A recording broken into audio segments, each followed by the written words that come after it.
আমরা অনেকে নতুন বর্ণীয় আপডেট দেওয়ার পরে আমাদের যে বর্ণীয় অ্যাপসটা রয়েছে তা অটোমেটিকলি এখান থেকে রিমুভ হয়ে যায়, অথবা বর্ণীয়তে থাকা অবস্থায়, ভিতরে থাকা অবস্থায় কাজ করার সময় অটোমেটিক বর্ণীয় চলে যায় বা অদৃশ্য হয়ে যায়।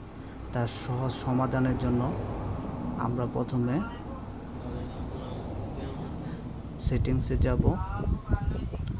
সেটিংসে যাওয়ার পরে প্রাইভেসি অ্যান্ড সিকিউরিটিতে যাব, তারপর উইন্ডোজ সিকিউরিটি, তারপর ভাইরাস অ্যান্ড থ্রেট প্রোটেকশনে যাব।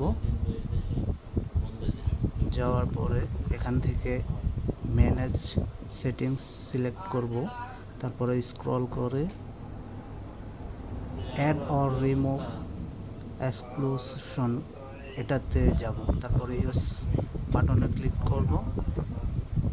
অ্যাড অন এক্সক্লুশন এখানে ক্লিক করব, এবং কি ফোল্ডার অথবা ফাইল আপনার যেভাবে সুবিধা হয় সেভাবে আপনি যেখানে বর্ণীয় স্কিমেটিক্সটা ফাইলটা রেখেছেন ওইখানে আমরা প্রবেশ করব। আমার এখানে আমি এখান থেকে খুঁজে বের করতে হবে আমারটা।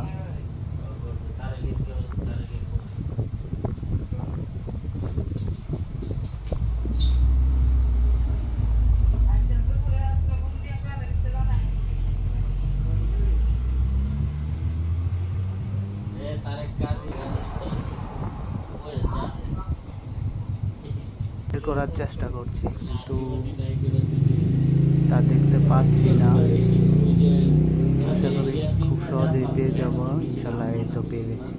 তো এখানে ক্লিক করে বাস ওপেন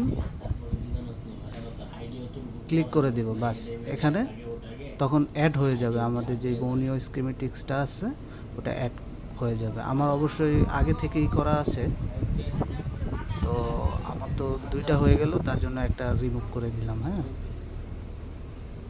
তো এখানে এইভাবে করে নিলে আর দেখা গেছে বর্ণীয় স্কিমেটিক্স আপনি ল্যাপটপ অথবা পিসি অফ করার পরে আবার যখন পুনরায় অন করতে যাবেন তখন আবার ডেস্কটপে সামনেই দেখতে পাবেন এবং আপনার এটা আর হারাবেন।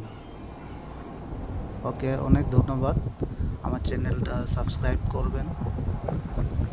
আশা করি আপনাদের এই ছোট্ট উপকার যদি করতে পারি তাহলে নিজেকে অনেক ধন্য মনে করব।